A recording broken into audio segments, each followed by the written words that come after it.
Hey guys, welcome to the Killian Family Homestead. I'm super excited today. I'm finally starting my apiary over again. I'm going to get 4 nucleus hives, which is going to give me a great jump start on the season. But I am dog tired. It is so early. I have to do this before work. And I am parked, I don't know if you can see it, behind me. I'm parked in a Fred Meyer parking lot waiting for my Russian friend. I don't know him. He's not my friend, but he's the only Russian guy that I really know in this area, and he's a beekeeper. And last year's bees, I got 1 nucleus hive from him last year, and it did fantastic. And ironically, it's the only hive that absconded once it found out that it had infected Nosema honey. Watch my other videos if you don't know what I'm talking about, but it's the one that left. And I hope it survived the winter. I don't know how it would, leaving like that in the late September, but I really don't know how it would, to tell you the truth, but I hope it did. But anyways, I'm picking up the 4 nucleus hives. I've already asked him if I could film him, and he said no thank you, so we'll be respectful of him and not film him. Next little video clip you're gonna see, I'm gonna have the bees. Well, he's late, but it's my fault. I missed the part of his text message. I hate when people put more than 1 space in between like paragraphs within a text message, because oftentimes it shows up on your phone, you just read it and then you move on.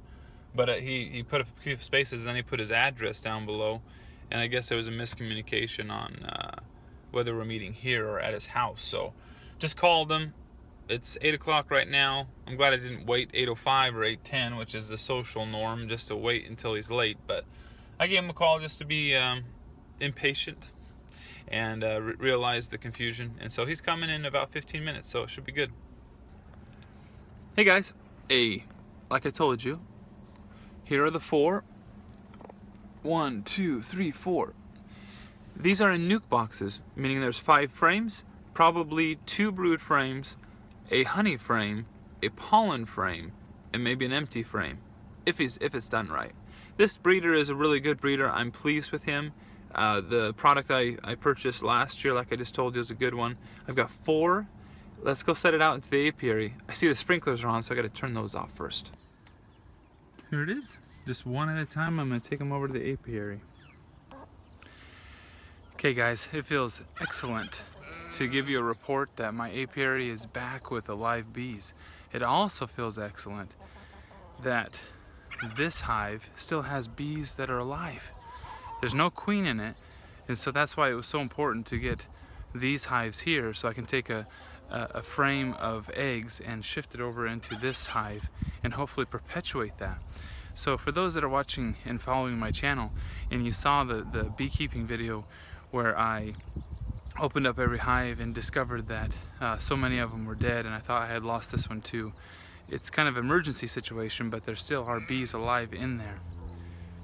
Got 4 all placed on here. Here are my storage hives. I've got to empty these hives before it gets too warm of all the honey and everything, like I've told you. I just haven't had time to do that. But let's get a closer look. I'm going to number this hive 1, 2, 3. This is the 4th position. This is hive 5, 6. These 2 hives would be sweet if they were alive, but that's just all storage stuff from the death loss. This is south facing, and you can see the morning sunshine shining on it. That's going to wake up the bees.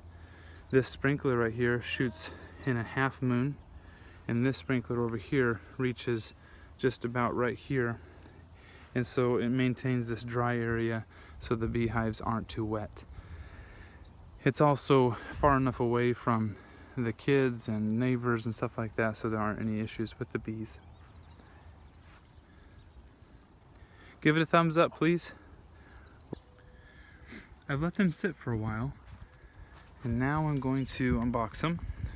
These bees have moved about 15 to 20 miles away, and let's just calmly open it up.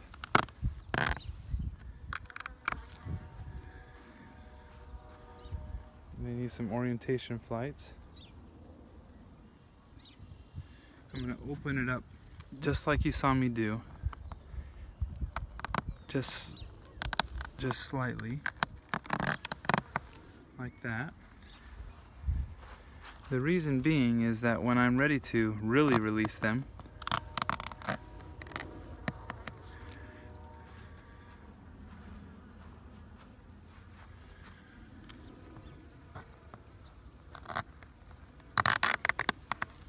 I want it to be a fairly quick process, so I'm let them calm themselves down. Then you'll see me in a second just go and pull off each piece of tape.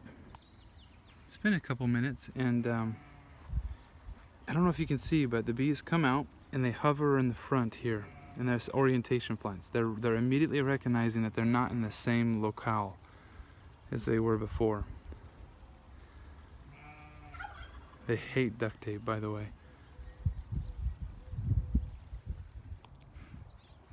And now I've taken the tape off, and they're gonna get accustomed to their new home, and then I will come back in the probably evening time and just take a look at them, make sure the sheep didn't do anything stupid to it by knocking them over or anything.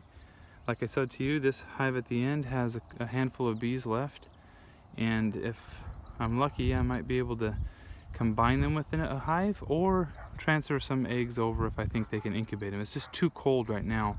I doubt that it can do it. The orientation flights are taking place, and I am thrilled to have bees back on the property. Thanks for watching, guys. We'll see ya.